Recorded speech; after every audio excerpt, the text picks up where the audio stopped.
মজদুর monitoring সেলের উদ্যোগে বিবেকানন্দ বিচার মঞ্চ অনুমোদিত রাষ্ট্রপতির সমর্থনে মেগা রেলীয় জনসভার আয়োজন করা হয় দুর্গা চৌমুহনীতে। এই জনসভা থেকে আওয়াজ ওঠে লোকসভার দুটি আসনে এবং রামনগর কেন্দ্রের উপনির্বাচনে বিজেপি প্রার্থীদের বিপুল ভোটে জয়লাভ করার।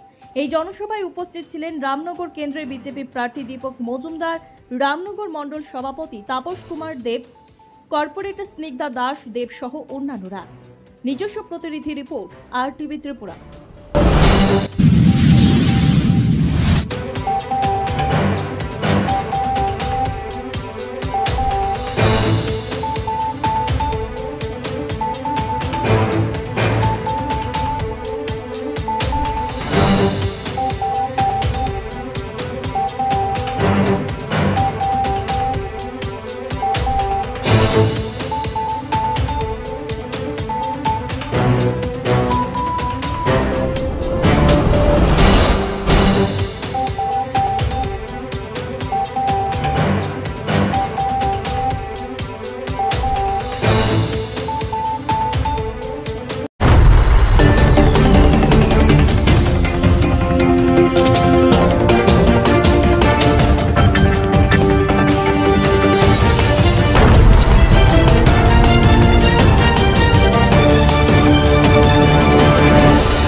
সাধারণ নির্বাচনকে সামনে রেখে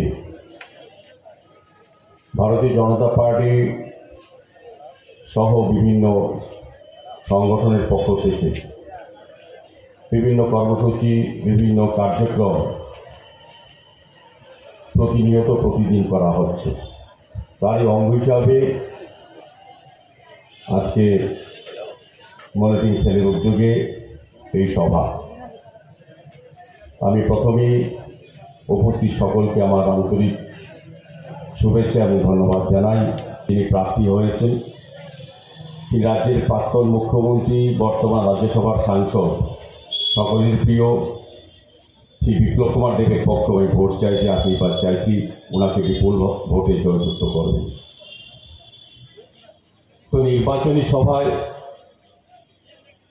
বিপ্লব কর মহোদয় এবং তাপস দেব আপনাদের যেমন ভোট চাইছেন, আশীর্বাদ চাইছেন, পাশাপাশি এই রাজ্য সরকার এবং কেন্দ্রীয় সরকারের এই রাজ্যের উন্নয়নের জন্য কী কী কাজ করেছেন, বিশেষ করে আমাদের শ্রমিক নেতা বিপ্লব কর আলোচনা রেখেছেন যে আমাদের শ্রমজীবী শ্রমিক অংশের মানুষের জন্য সরকার কী কী করেছেন, আগে সরকারের সময় কতটা সুযোগ সুবিধা আপনারা পেয়েছিলেন, আর 2018 সরকার আসার পর বিজেপি নেতৃত্বে আপনারা কতটা উপকৃত হয়েছে, আপনাদের আর্থসামাজিক অবস্থা কতটা পরিবর্তন হয়েছে। 2018 আগে যারা আপনারা এই রাজ্যে যারা বসবাস করতেন, যারা বিভিন্ন পেশায় বিভিন্ন জায়গায় কর্মরত ছিলেন বা কাজ করতেন, তাদের কতটা অসুবিধা হতো, রাজনৈতিকভাবে কতটা তাদের বিরুদ্ধে সন্ত্রাস, রাজনৈতিক অত্যাচার, নির্যাতন। এবং 2018 বিজেপি নেতৃত্বে সরকার আসার পর তার থেকে কতটা যারা শ্রমিক, তাদের জন্য কিন্তু সরকার অনেক কিছু কর্মসূচি গ্রহণ করেছেন, অনেক কিছু কর্মসূচি বাস্তবায়িত করা হয়েছে, যেটা বিপ্লব কর বলার চেষ্টা করেছেন বা তুলে ধরেছেন। আমি নির্বাচনে বলবো, এই নির্বাচনটা শুধুমাত্র দীপক মজুমদার বা কিংবা বিপ্লবদের কিংবা কৃতি সিং দেববর্মাকে ভোট দেওয়া নির্বাচন নয়। এই নির্বাচন হচ্ছে মোদিজিকে তৃতীয়বারের জন্য প্রধানমন্ত্রী হিসেবে নিযুক্ত করা নির্বাচন, নির্বাচিত করা নির্বাচন এবং দেশের সার্বভৌমত্ব, দেশের সুরক্ষা, দেশের গণতন্ত্রকে সুদৃঢ় করার ক্ষেত্রে মোদির হাতকে শক্তিশালী করার এই নির্বাচন। রামনগর উপনির্বাচনে আমি যারা রামনগরের ভোটাররা আছেন, নির্বাচক মণ্ডলী আছেন, তাদের কাছে আমার প্রার্থনা, আমার প্রত্যাশা যে তারা আমাকে কাজ করার সুযোগ দেবেন, তাদেরকে নতুন রূপে সাজানোর চেষ্টা করেছে। আমাদের কর্পোরেটর, বিশেষ করে রামনগরে যারা কর্পোরেটর আছেন, এখানে স্নিগ্ধা দিয়ে আছেন, তার সঙ্গে সকলকে নিয়ে রামনগরের প্রতিটি রাস্তা, ড্রেন, নিকাশি ব্যবস্থা, আলোর ব্যবস্থা, এবং পানীয় জলের ব্যবস্থা সমস্ত কিছু কাজ করার চেষ্টা করেছে এবং করব।